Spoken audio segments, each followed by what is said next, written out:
Why, hello there, I'm Professor Joel, and welcome to another episode of Planet Scooby Reviews. Today we are covering The Scary Sky Skeleton, which originally aired on October 27th, 1979, and it is the 6th episode of Scooby-Doo and Scrappy-Doo Season 1. So this is the Scrappy-Doo season, which still has the original gang, plus Scrappy-Doo. And this episode sees the gang on some remote native reserve land, where they are visiting Daphne's childhood friend named Wendy. And Wendy is a stunt pilot for the Sky Circus. And on the way there, they discover the creepy Sky Skeleton who has scared off all the other pilots just days before the annual contest. Not much trivia here other than Wendy is voiced by Marla Frumkin, and Marla would later on replace Pat Stevens as the voice of Velma for 5 episodes later in this season, and a few other here and there in the next couple years, like the early 80s. Well, enough of my jibber jabber. Let's get on with the review.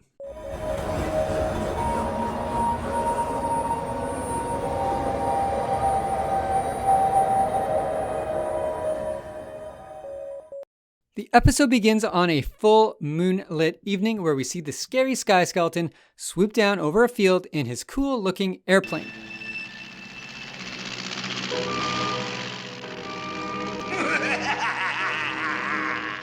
On a bumpy countryside road, the gang discuss how excited Daphne is to see Wendy air. This is her best friend from childhood who has become a stunt pilot in the Sky Circus. So excited about seeing Wendy again. My high school girlfriend is now a professional stunt pilot. Well, she must be terrific to be in the Sky Circus. Up in the sky, they see the Sky Skeleton flying his airplane, and he is heading towards the Sky Circus.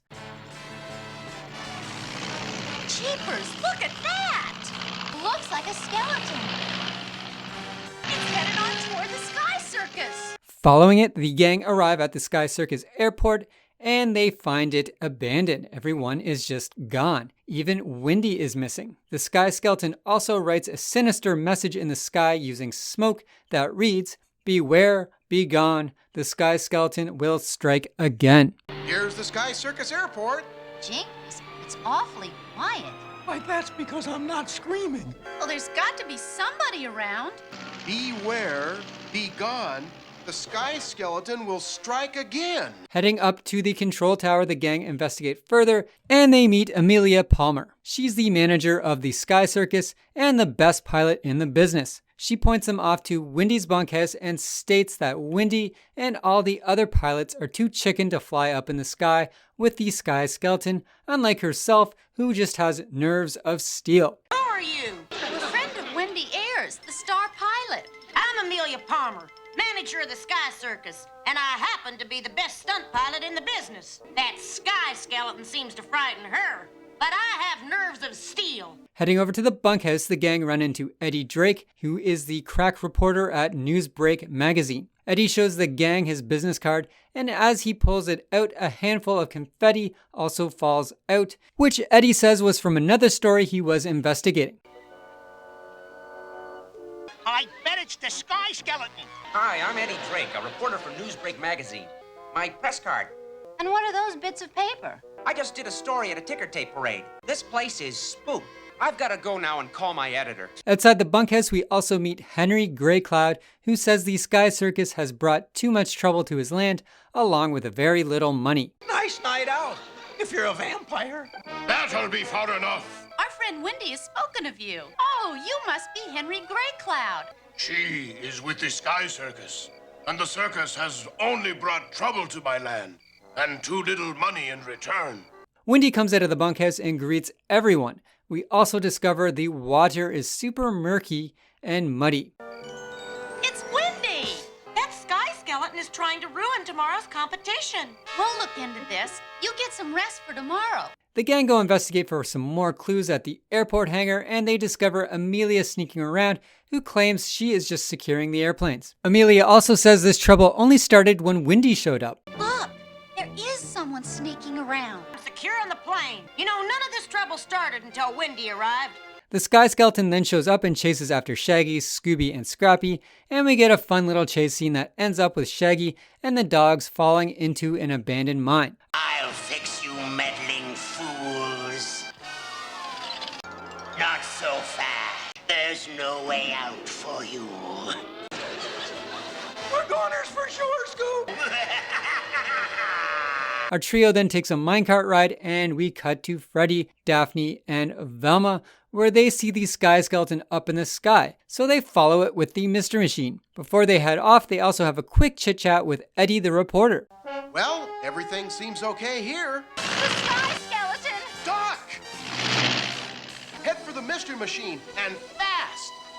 The Sky Skeleton is scaring you off? The Sky Skeleton lands at a hidden airfield where Daphne confronts the pilot, and we discover it's just a dummy made from an actual skeleton. He better land soon. This storm is getting worse. Faster, Fred, we're losing him. He's landing at a hidden airfield. Jinkies, we've got him for sure. Listen, whoever you are, your stunts aren't funny. They're dangerous. Daphne finds some computerized mining equipment, which they accidentally trigger, and it causes the plane's propellers to start up, so Velma figures it's kind of run by remote control. Velma also finds some old computer punch cards where one of the commands is Attack Sky Circus Low Flight. This is really mysterious. An actual skeleton flying a plane. Fred, Velma, look at this. Looks like part of an old mining operation. Hey, the skeleton's plane's starting up again. Plane seems to be computer controlled. This one says, Attack Sky Circus, Low Flight. And these cards are all marked with other flying orders to the plane. Yeah, but who's controlling it and why? Back with Shaggy, Scooby, and Scrappy, the minecart ride ends and brings them to Freddy, Daphne, and Velma. Freddy also finds a map of the area, which is authored by Ed Dept. You'll regret sticking your noses into my business. You think you can stop me so easily? Now it's daytime, and the gang quickly chit-chat with Wendy, who's headed up into the sky to practice.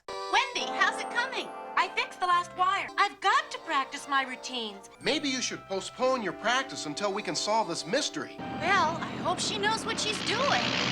Unfortunately, something has gone wrong with her airplane, and it begins to nosedive, where it nearly crashes. Fortunately, Wendy is able to safely land it.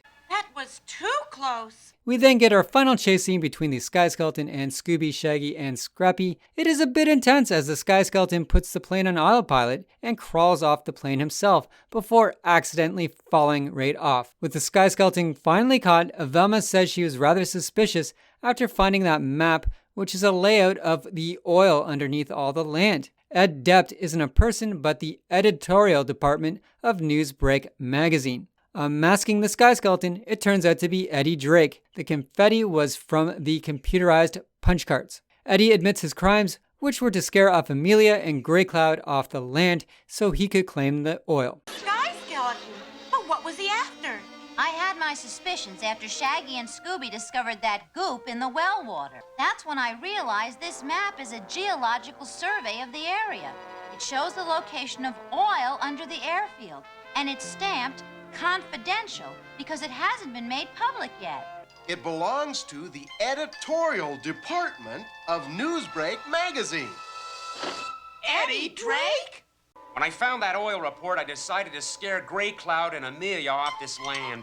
Shame on you! With another mystery solved, the gang head off on their next adventure. I give this episode a 7.5 out of 10.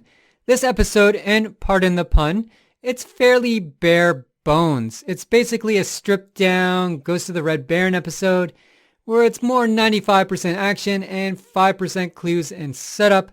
The Sky Skeleton, really cool looking. Like the look of the Sky Skeleton and his plane.